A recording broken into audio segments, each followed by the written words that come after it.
Perfection looks beautiful from the outside. Every detail in place, every move calculated, every flaw hidden. But for the avoidant, perfection is not just a standard. It's a shield, a wall that says, if I stay flawless, then you'll never see the parts of me I fear the most. Yet here's the truth. Perfection makes them untouchable, but it also keeps them alone. Because the closer intimacy gets, the more the cracks begin to show. And for someone terrified of being seen, those cracks feel unbearable. This is why they chase perfection, but run from closeness. Why they polish the surface, while hiding the heart. The illusion of perfection. For the avoidant, perfection isn't about achievement. It's not just about getting good grades, or landing the promotion, or looking put together. It's about survival. From childhood, many avoidants learn one brutal lesson. Your needs are too much. Your emotions are inconvenient. Your vulnerability pushes people away. So they adapt. They shut down what is messy. They lock away what is needy. And they craft an image instead. An image of composure, of independence, of strength.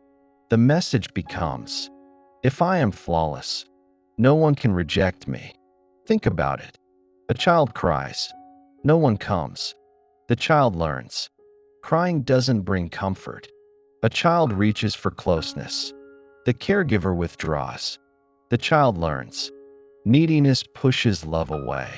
But when the child is quiet, when they are easy to handle, when they don't demand anything, the tension disappears. So the strategy forms. Hide your feelings. Be self-sufficient. Be perfect. And that child grows up into an adult, still playing the same role.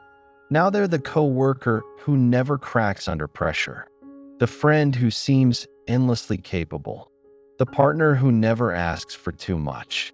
On the outside, they look admirable. On the inside, they're terrified, because the mask of perfection works in one way. It keeps rejection at bay, but it fails in the one thing they secretly crave. It keeps love at a distance. Here's the paradox. The avoidant wants closeness.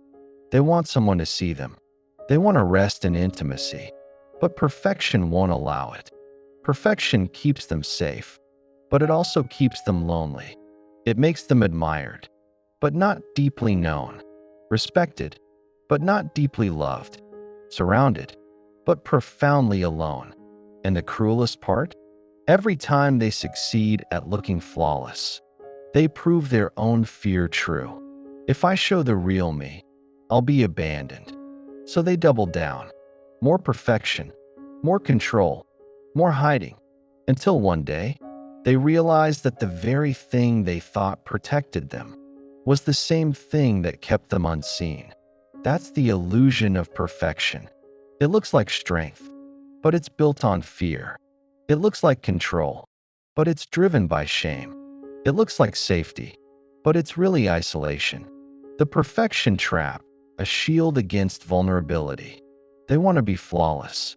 They want to get it right. They want to earn love by being impossible to reject. That's what the perfection looks like from the outside.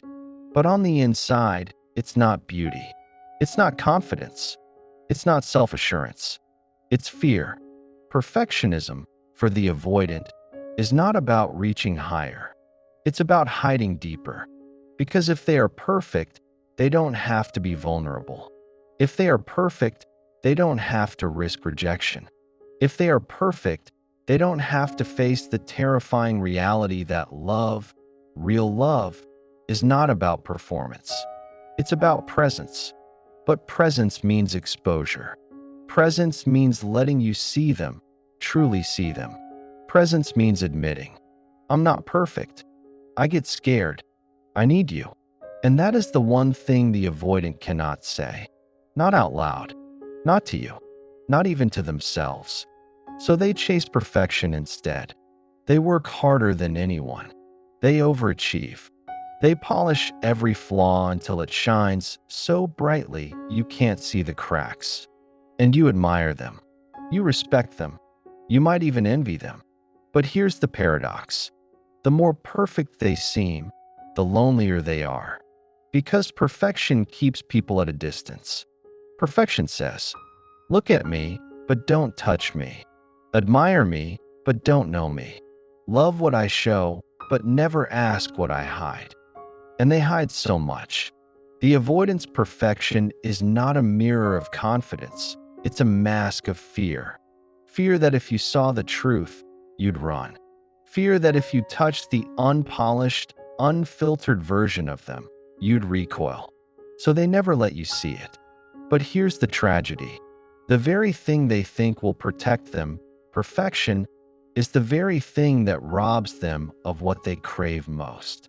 Connection, safety, love that doesn't have to be earned, but simply received. Because perfection might win admiration, but it never builds intimacy. And intimacy is what heals. Think about it. When someone shares their imperfections with you, what happens? You lean closer. You feel connected. You think, finally, someone real. It's not perfection that binds us. It's vulnerability. It's the cracks. It's the trembling honesty. But for the avoidant, cracks feel like death. So they cover them with gold. They paint over them with achievement. They distract you with how together they look. And yet, deep inside, they are terrified of the day someone realizes it's all a performance. This is why avoidants often become highly successful. Not because success fulfills them, but because it hides them. It gives them a stage where they can perform perfection while keeping their heart safely locked away. You'll notice it in how they handle compliments. They'll smile, they'll nod, but inside, they feel the sting.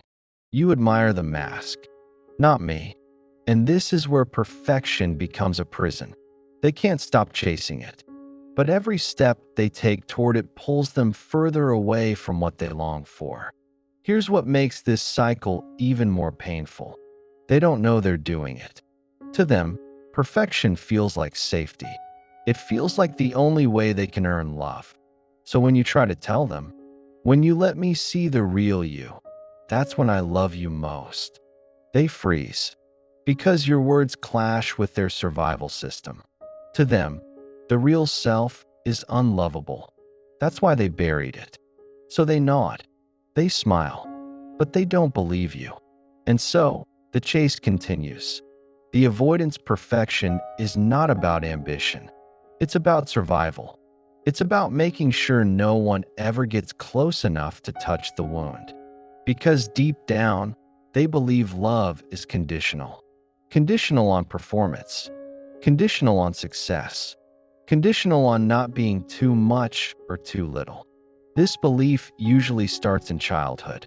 If love was inconsistent, if affection came only when they behaved, when they excelled, when they didn't make mistakes, they learned to equate perfection with safety. So now, as adults, they carry that same rule into their relationships. Be perfect or be abandoned. And the cost of that belief is intimacy. Perfection creates applause, but applause is not love, and they know it, even if they'll never admit it. That's why, late at night, when the mask slips, they feel the emptiness. That's why, even after achieving so much, they feel unseen. That's why, in the quiet moments, they ache for something they can't name. What they ache for is intimacy, but what they run toward is perfection. And those two roads never meet. Here's the heartbreaking truth. The avoidance chase for perfection is not about you. It's not even about the people in their life now.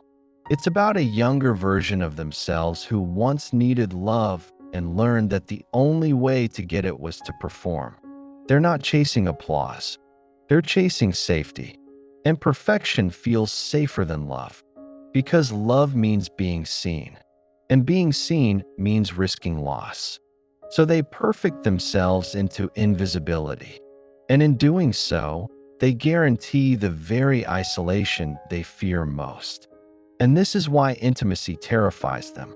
Because intimacy requires imperfection. It requires showing up raw, unpolished, and messy. It requires letting go of the one thing they think protects them. But for the avoidant, letting go of perfection feels like stepping into danger. So they hold on tighter, and intimacy slips further away. That's the trap. The perfection they chase to feel safe becomes the very wall that keeps them alone. They can't see it, but you do. You see the brilliance, the polish, the performance. And you also feel the distance. Because you don't want the perfect version of them. You want the real one. But until they believe that their imperfection is not a reason to be abandoned, but a reason to be loved, they'll keep chasing the performance. And they'll keep running from you. The fear of intimacy, why closeness feels like danger. Intimacy, the one thing they crave, and the one thing they fear the most. You want to get closer. You want to know them. You want to feel their heart without the mask. But every time you move forward, they pull back. Not because they don't care, not because you don't matter, but because intimacy feels like walking into fire. To them, closeness isn't comfort. It's exposure. It's risk. It's danger. When you think of intimacy, you might picture warmth, softness, safety. When they think of intimacy, they picture loss. They picture suffocation. They picture someone getting too close, too fast, and discovering all the things they've spent years hiding. For you, intimacy feels like connection. For them, it feels like betrayal waiting to happen. Why? Because intimacy strips away the performance. It forces the mask to fall. And without the mask, they feel defenseless. To be close to someone means you see their flaws, you see their fears, you see their needs. And in their mind, that's the fastest way to be rejected. So they pull back, not to punish you, but to protect themselves. This is why they send mixed signals. One moment they're warm, the next they're cold. One moment they lean in, the next they disappear. It's not you. It's the tug of war inside them. The part that longs for love collides with the part that fears it. The part that craves closeness collides with the part that equates closeness with danger. And so they oscillate, back and forth, near, then far, until you're left wondering, do they even want me? The answer is yes, they do. But the wanting terrifies them. For the avoidant, intimacy means surrender. Surrendering the perfection, surrendering the control, surrendering the safe distance that keeps their heart hidden. And surrender feels impossible, because if they let someone in and that person leaves, it won't just hurt. It will confirm their deepest fear. I am unlovable as I am. So to avoid that confirmation, they avoid intimacy. Think of it this way. Imagine a child who once reached out for love and found none. Imagine a child who learned that the closer they came to needing, the faster someone pulled away. That child grows up with a nervous system wired to equate closeness with pain. And now, as an adult, every time someone tries to love them, the alarms go off. Too close. Too dangerous. Step back. It's not conscious. It's survival. This is why arguments with avoidance often start after moments of deep connection. You laugh together. You share something raw. You feel closer than ever. And then, they vanish. Or they pick a fight. Or they shut down. It feels confusing to you. But to them, it feels necessary. Because intimacy, even the good kind, activates fear. The fight isn't against you. It's against the terror of being seen. Here's the paradox. They want love, but they fear being loved. They crave closeness, but they dread intimacy. Because intimacy isn't just love to them. It's exposure. It's risk. It's the moment the mask cracks and someone sees the real them. And what if the real them isn't enough? What if the real them drives you away? So they pull back before you can confirm the fear. This is why avoidants often accuse others of being too needy. It's not that they hate need. It's that your need mirrors their own. And that's unbearable. When you say, "I need you," they hear their own buried voice saying the same thing. And that voice terrifies them. Because need is vulnerability. Need is weakness. Need is intimacy. And intimacy feels like danger.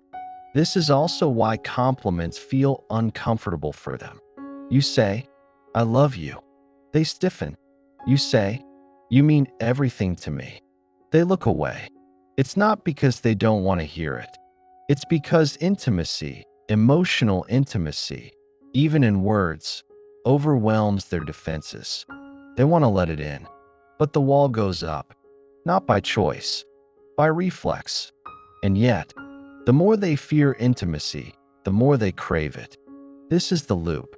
They long for a safe place to land. They long for a love that doesn't require performance. They long for someone who sees through the mask and stays. But when they get close to it, their nervous system panics. Run, hide, protect yourself. So they sabotage, they distance, they retreat. And then they ache for the very closeness they just rejected. You may notice this in small ways. The avoidant partner who prefers surface-level conversations. The friend who changes the subject when things get personal.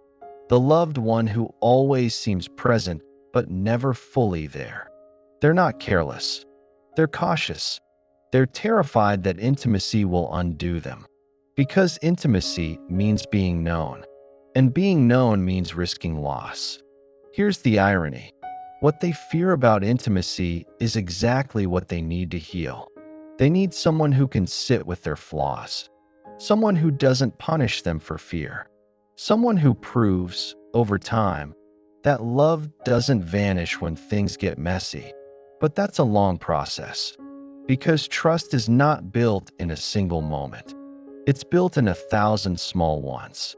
And for the avoidant, each step toward intimacy feels like walking on thin ice. You might wonder, why can't they just let go and love? But to let go would mean unlearning a survival system decades in the making. It would mean risking heartbreak they aren't sure they can survive. So instead, they control what they can. They regulate the distance. They ration intimacy in doses that don't overwhelm. And while that looks cold, it's actually their attempt at safety. For the avoidant, intimacy feels like being cornered. Not because you're cornering them, but because the closeness awakens the memory of every time closeness ended in pain. So they choose perfection instead. They choose the performance. They choose the polished mask. Because with perfection, they can be admired without being exposed. With intimacy, they risk being rejected for who they really are. That's the trade-off. Perfection protects them. Intimacy threatens them. So they choose protection over connection, even though what they want most is connection. And until they learn that intimacy doesn't equal danger, but healing, they'll keep running from the very love they're searching for. The cycle of distance and desire. It always begins the same way. They feel the pull, the draw, the warmth of someone getting close. And for a moment, they let themselves believe it's safe. They laugh more. They share more. They even drop the mask, if only slightly. You feel it too. The closeness, the chemistry, the spark that tells you, this is real. This is different. But then, the panic sets in. The avoidant brain starts whispering, this is too much. This is too close. They're going to see the real you. They'll leave once they know. So the retreat begins. They don't announce it. They don't explain it. They just shift. Texts slow down. Eye contact disappears. Conversations turn shallow. The warmth you felt just days ago now feels like ice. And you wonder, what happened? This is the cycle of distance and desire. They move in when they feel safe. They move out when they feel exposed. And to the person who loves them, it's maddening because you keep asking yourself, did I do something wrong? Did I push too hard? Did I scare them away? But the truth is, you didn't. This is their pattern, their nervous system on autopilot. Desire pulls them close. Fear pushes them away. And they live in this tension, always balancing between the ache for intimacy and the terror of it. This is why relationships with avoidance often feel like emotional yo-yos. Up, down, in, out, near, far. The connection is never stable, never consistent, never steady. Because stability requires trust, and trust requires intimacy. And intimacy still feels like danger. Think about it. When they're distant, you long for them to come back. When they return, you breathe again. You feel alive. You feel chosen. But then they pull away, and the ache returns. It's not just hard on you. It's hard on them too, because they don't want to lose you, but they don't know how to keep you close without drowning in fear. So they hover, just close enough to not lose you, just far enough to not feel exposed. This is why many avoidants are described as hot and cold. It's not indecision. It's regulation. It's how they manage the overwhelm of intimacy. They turn up the heat when they miss you. They turn it down when they feel unsafe. To them, this feels like balance. To you, it feels like chaos. Here's the thing most people don't see. When they're distant, they still think about you. When they withdraw, they don't stop caring. When they disappear, it doesn't mean you don't matter. It means the desire was too strong. The intimacy was too much. The closeness activated the very fear they've spent years outrunning. So the distance isn't rejection. It's a shield. It's their way of saying, I want you, but I don't know how to handle the wanting. And yet, desire always brings them back. Because no matter how much they run, they can't escape the need for connection.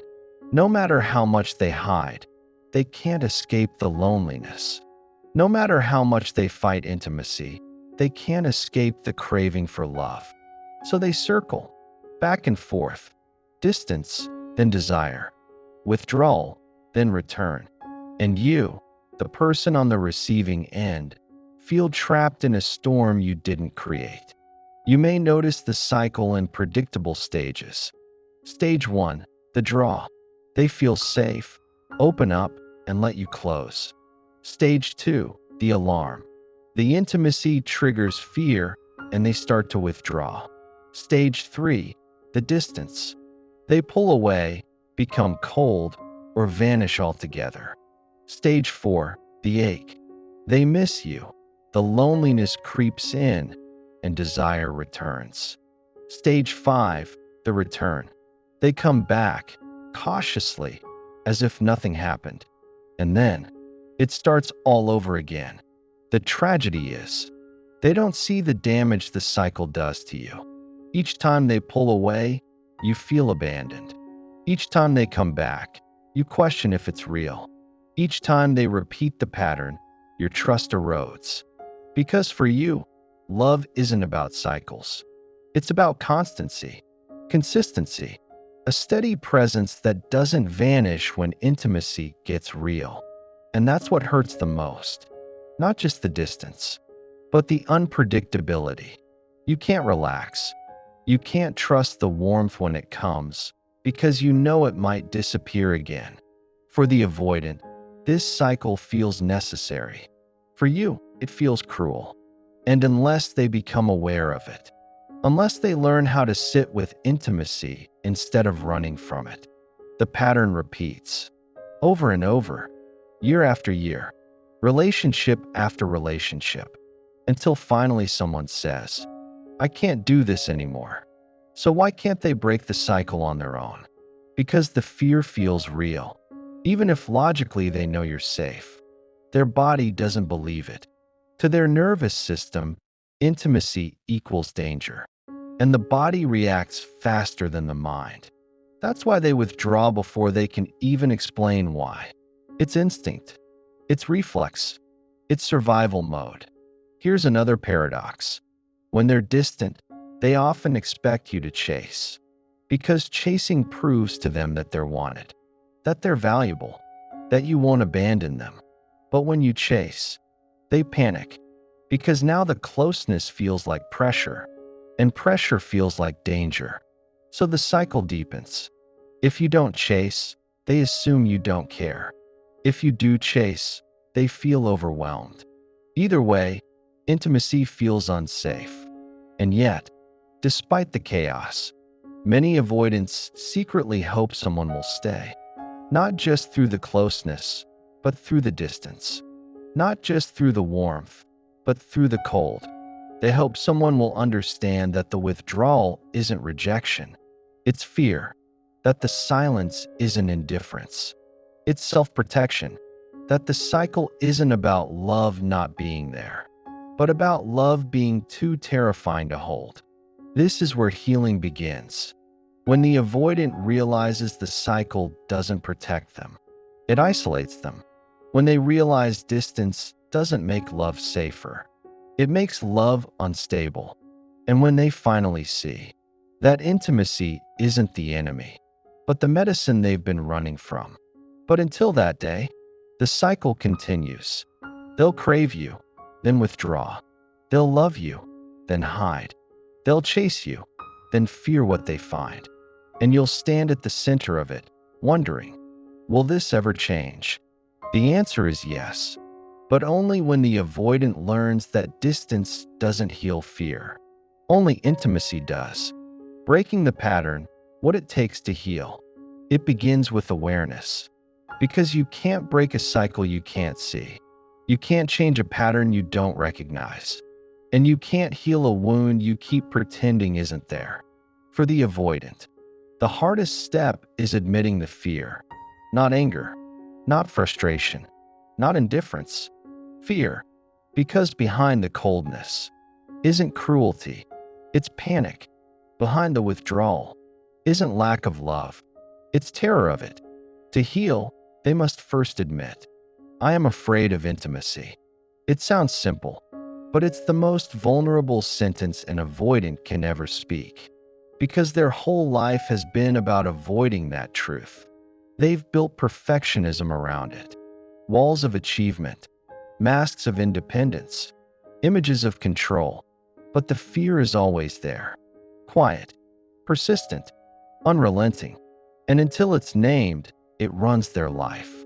The next step is to sit with the discomfort. For an avoidant, closeness feels like fire. The body tenses, the heart races, the mind screams. Get out, get away, run.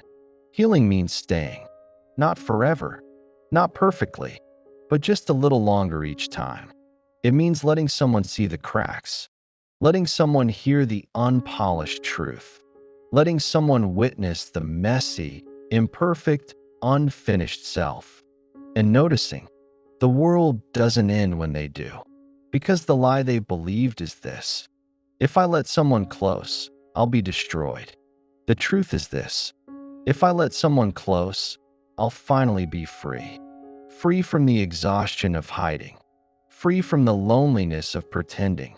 Free from the perfectionism that has caged their heart for years. But here's the catch. Healing doesn't happen alone. Yes, they must do the inner work. Yes, they must face their patterns. Yes, they must choose courage over avoidance. But avoidant attachment is a relational wound. It was born in relationship. It heals in relationship. That's why love matters. Not the fantasy kind. Not the Instagram kind. The patient kind. The kind that doesn't rush. The kind that doesn't demand. The kind that doesn't punish distance, but doesn't enable it either. The kind that says, I see your fear, but I also see your heart, and I will walk with you while you learn to trust it. This doesn't mean accepting mistreatment. It doesn't mean waiting forever. It doesn't mean letting yourself break in the process. It means choosing clarity, saying, I know what I need. I know what I deserve. And if you're willing to grow, I'll walk with you. But if you're not, I'll walk without you. Because love is not about fixing, it's about inviting. And only the avoidant can choose to accept that invitation. Breaking the pattern also requires a new relationship with mistakes. For avoidance, mistakes equal shame. Imperfection equals rejection. Flaws equal abandonment. So they hide them, erase them, deny them. But intimacy requires honesty, and honesty requires imperfection. When they learn that mistakes don't destroy love, they deepen it. Something inside them begins to shift. Because real intimacy isn't about showing up perfect, it's about showing up real. And for the first time, the avoidant realizes perfection was never what made them worthy. It was presence all along. The work is slow, painful, uneven.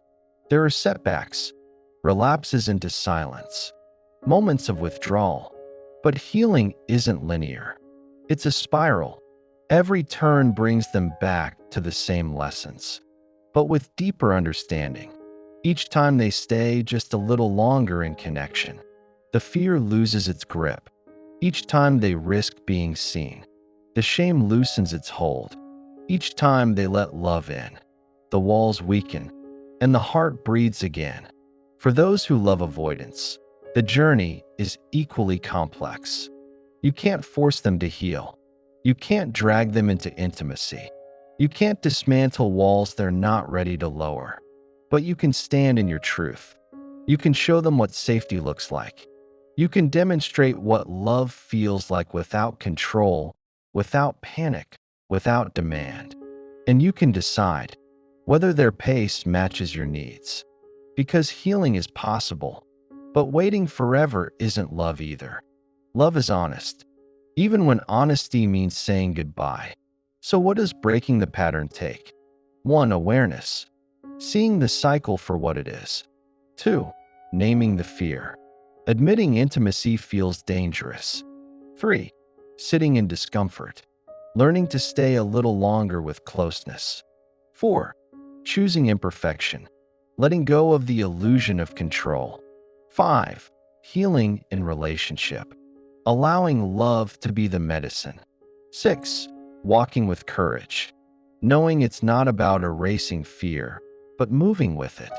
And here's the most beautiful truth of all. The avoidant's deepest fear, intimacy, is also their deepest longing. They don't just want to be admired.